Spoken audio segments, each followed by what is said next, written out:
kan ada beberapa tujuan dari bimbingan kelompok. Nah, di bimbingan kelompok ini Ananda bahwa kita itu melakukan dengan kesukarelaan, di mana kita melakukan kegiatan BKP ini dengan sukarela dan juga keterbukaan, di mana Ananda semua itu terbuka mengungkapkan pendapatnya, jangan ada yang ditutupi. Dan juga terakhir itu kerahasiaan, di mana di bimbingan kelompok ini kita melakukan itu dengan rahasia, di mana kita dibahas di sini dan habis juga di sini, tidak dibawa untuk keluar. Nah, jadi bagaimana Anda semua, apakah paham? Nah, gitu ya. Jadi sebelum agar lebih kita semangat ya, Ibu mau kita melakukan SBQ dulu lah ya. Jadi kayak seperti SBQ-nya seperti misalnya ibu bilang pagi 1 tepukan, kalau siang 2 tepukan, kalau sore itu 3 tepukan, kalau malam itu tanpa tepukan. Gimana mengerti? Itu coba dulu ya. Baik, ini dilakukannya cepat ya, jadi fokus. Nah, kita mulai pagi, siang, sore, malam. Jadi lagi siang, ragu ya. Siang 2 kali, itu kok pagi itu 1 tepukan, siang 2 tepukan, sore 3 tepukan, dan malam itu tanpa tepukan. Kita ulang, pagi, siang, sore, siang, pagi, sore. Nah, udah fokus ya, biar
pada perilaku yang tidak sesuai atau yang mengarah pada hal-hal seksual, di mana misalnya kayak seperti memegang, meraba, ataupun merayu dengan tidak senonoh.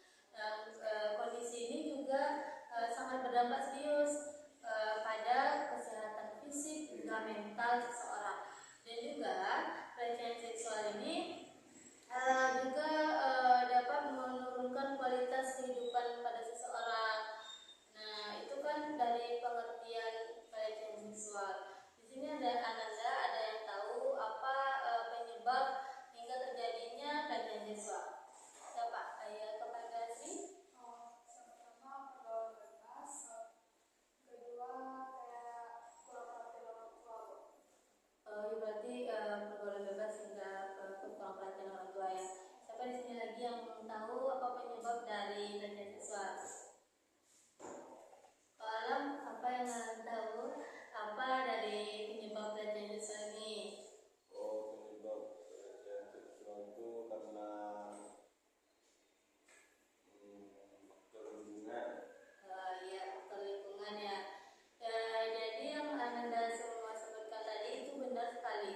Kalau penyebab pelecehan seksual itu kayak menonton video pornografi, faktor lingkungan yang tidak sehat, dan juga itu hawa nafsu, dimana kalau faktor lingkungan yang tidak sehat itu kayak pergaulan bebas, yang dimana ada mabuk-mabukan, tawuran, itu juga memicu pada perilaku pelecehan seksual.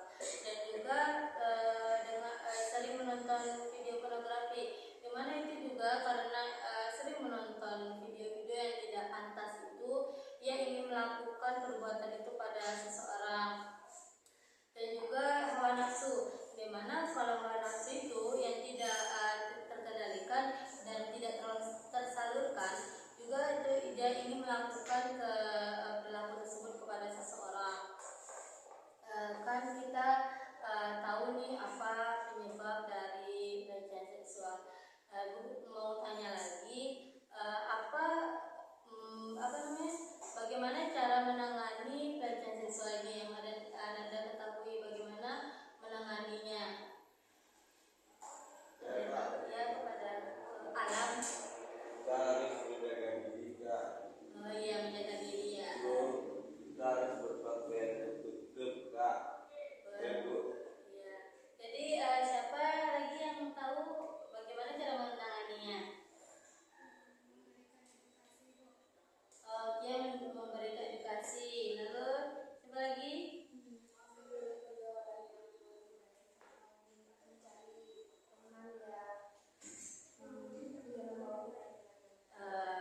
Masya Allah, sangat luar biasa ya pendapat Anda semua. Bahwa di mana cara mencegah dari pelecehan seksual ini, kayak yang Anda sebutkan itu dengan memilah memilih dari teman sebaya siapa yang ingin kita dekati, dan juga itu karena caranya juga kita hindari situasi yang berbahaya, dimana misalnya ketika kita berjalan di luar, langkah lebih baiknya kita itu tidak berjalan di daerah yang sepi, gelap, ataupun yang tidak ada satu orang pun. Itu juga memicu orang melakukan tindakan tersebut. Lalu dengan juga menggunakan gadget dengan sebaik mungkin, tidak menonton yang hal-hal yang tidak pantas, apalagi kayak seperti pornografi tersebut. Lalu ada juga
kesan yang kegiatan dengan kelompok kita ini? Kesan itu sangat bagus buat diri kita. Jadi kita udah mengenal diri dia, faktor-faktornya itu secara mengatasinya bagaimana. Terus kesannya tuh jadi kayak ini, carilah lingkungan gitu yang baik, pilih dan pilihlah teman yang untuk kita ajak ke jalan yang lebih baik. Kalau sama apa kesan dan kesan kegiatan kita hari ini? Seperti yang dikatakan teman-teman sekalian, yaitu seperti menjaga diri dan menjaga dan mencari lingkungan yang baik untuk berteman dan tidak melakukan kesalahan. Baik, terima kasih Ananda bahwa sudah tahu ya apa kesan dan kesannya. Kalau misalnya Ibu ingin mengajak Ananda lagi untuk melakukan kegiatan bimbingan kelompok ini, apakah bersedia? Bersedia, Bu. Baik, nanti Ibu bakal infokan lebih lanjut bagaimana kegiatan kita untuk selanjutnya. Bakal Ibu infokan kapan waktu dan tanggalnya. Jadi Nanda, bimbingan kelompok hari ini kita akhiri sampai di sini karena kita memulai dengan doa. Langkah lebih baiknya kita akhiri dengan doa. Kita akhiri dengan mengucapkan hamdalah. Alhamdulillah. Baik, Ibu akhiri dengan wassalamualaikum warahmatullahi wabarakatuh.